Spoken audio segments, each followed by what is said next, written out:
19 billion. You thought something was $19 billion. And you find out it's only worth 9. Holy freak.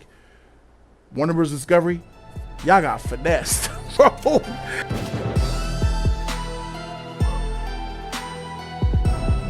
Warner Brothers Discovery is in the news because, quite frankly, they got money issues, y'all. Yes, they have money issues. They have discovered, no pun intended, Warner Brothers Discovery discovered that their TV channels ain't worth the, what, 18 billion they thought it was worth? Is worth 9. That's about half of what they thought it was going to be worth. Warner Brothers Discovery just realized its TV networks are worth $9.1 billion less than it originally thought, leading to a net loss of $10 billion in the second quarter of 2024. In 1 quarter, minus 10 bill. Holy freak.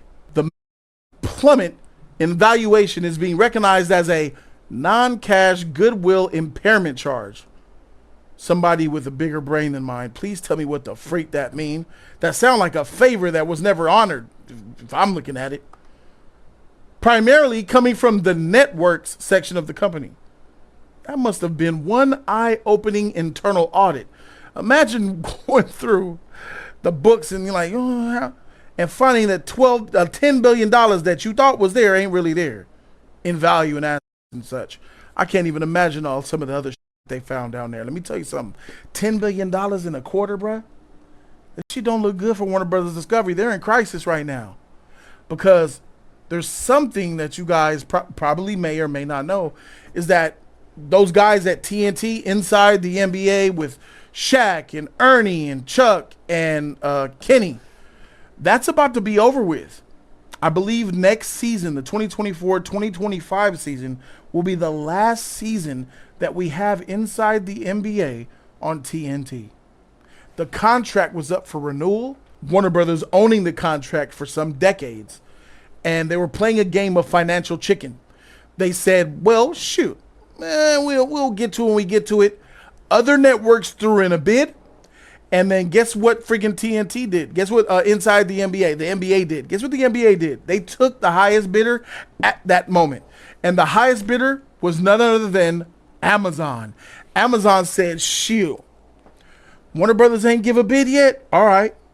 Let me see. Let me go ahead and let me make sure to get the exact bid amount. So Warner Brothers Discovery, after Amazon came through and put their bid in, Warner Brothers Discovery is suing the NBA to force them into a deal because the Warner Brothers Discovery says that there's a clause in the contract that states if a bid is put in from another company, Warner Brothers Discovery has the contractual right to match any bid given.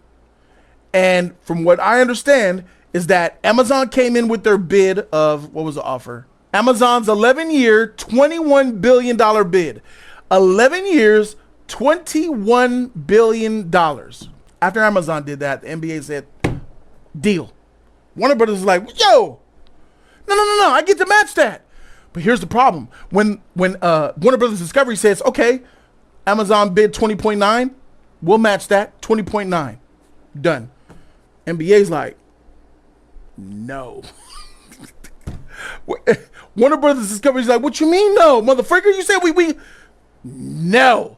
We're dealing with Amazon now. So ladies and gentlemen, Amazon Prime Video, the streaming service, will have exclusive NBA rights, not exclusive, will have an inside deal for putting games, I guess, inside the NBA on Amazon Prime Video, bro. That's huge if you're an Amazon subscriber, which is like most of us, because we want that 2-day shipping. But it's bad if you're David Zaslav at Warner Brothers Discovery, because not only did you find out that you've lost billions of dollars in revenue for having exclusivity on cable with TBS, near exclusivity, I'm sorry, and now that's gone. And then you go look in your books, and then you find out your TV stations are worth $9 billion less.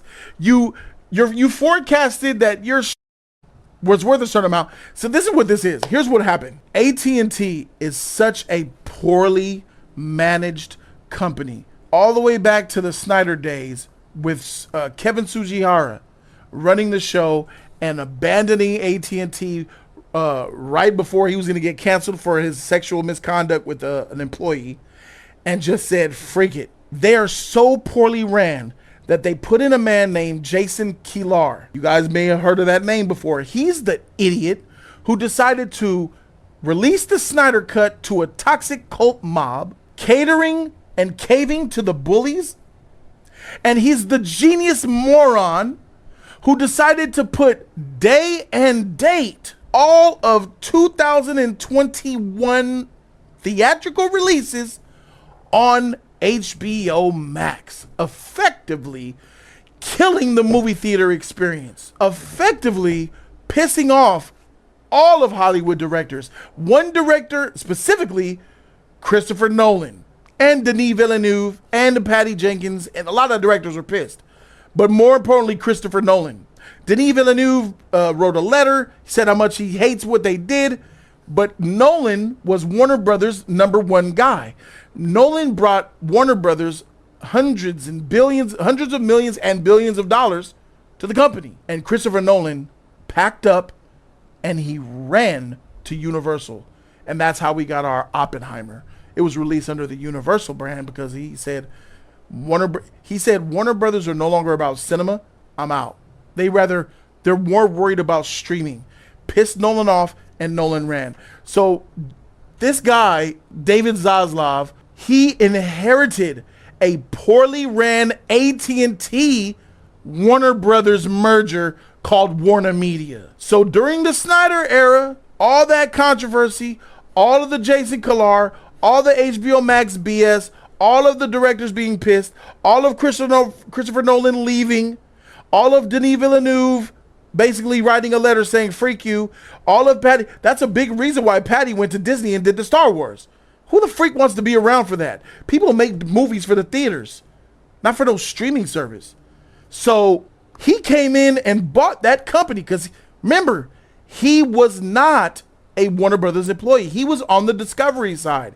He's a Discovery executive. So Warner Brothers and Discovery came together and he kept his seat as the main head big dog. When Warner Media put their AT&T, when AT&T, they evaluate their company, they come, when a company gets bought, they say, yo, look what we have. We have this, we have NBA, we have all of these shows, we have Nolan, we have Godzilla, we have DC, we have all these IP. We're worth this much. And I think, how much did they sell? Let's actually go and find that out as well. Let's figure out how much did they sell Warner Media for? AT&T received $40.4 billion in cash and Warner Media's retention. They said we're worth $40 billion. Look at all the stuff we have. Warner Brothers Discovery, aka David Zaslav.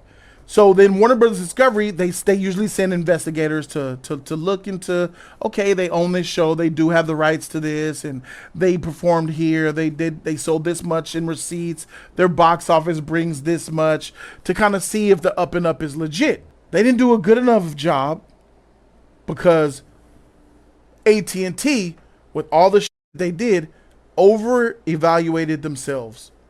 And Warner Brothers Discovery paid too much money for AT&T's Warner Brothers.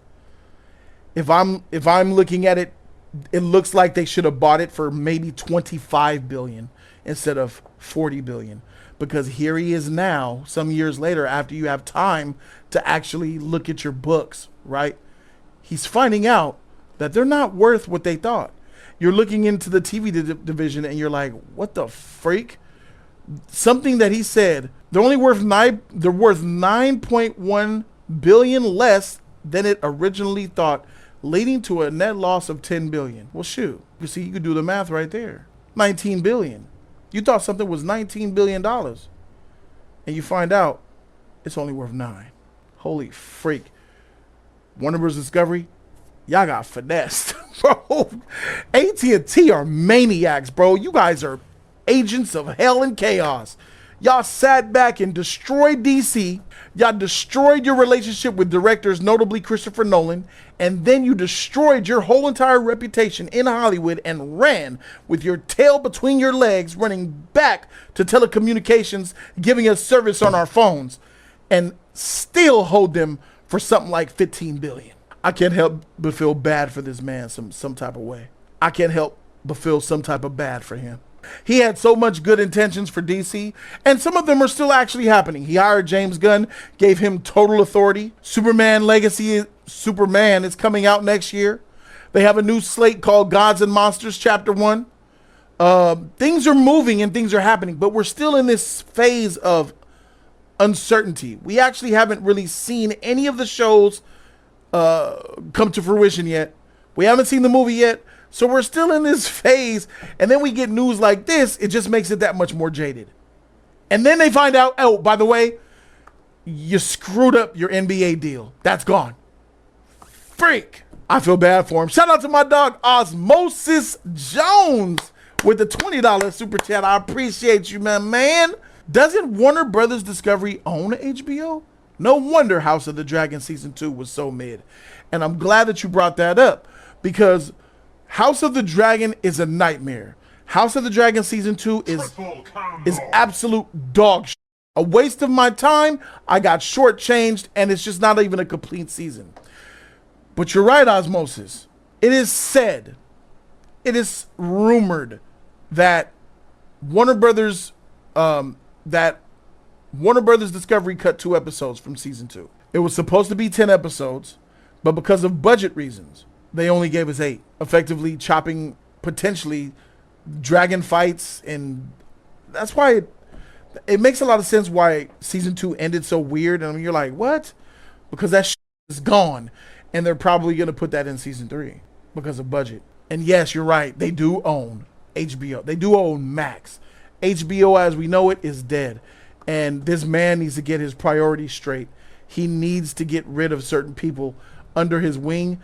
That fake woke agenda, like you put transgender women, trans men, trans women.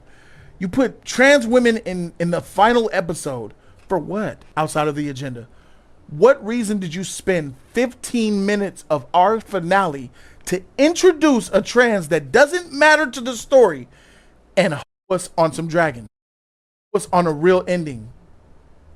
We sat back and watched for 8 episodes of build-up, and you had the time of day to introduce a character out of nowhere in Essos. I believe you did it just because you wanted a trans person in the show. Y'all are trash, and I don't feel bad for y'all. I feel bad for him, but I don't feel bad for y'all, because like Osmosis said, y'all right. Y'all the reason why Max is garbage, and y'all the ones that killed HBO. HBO is dead, bruh. HBO is absolutely gone. Live every Friday, 3 p.m. You know what time it is.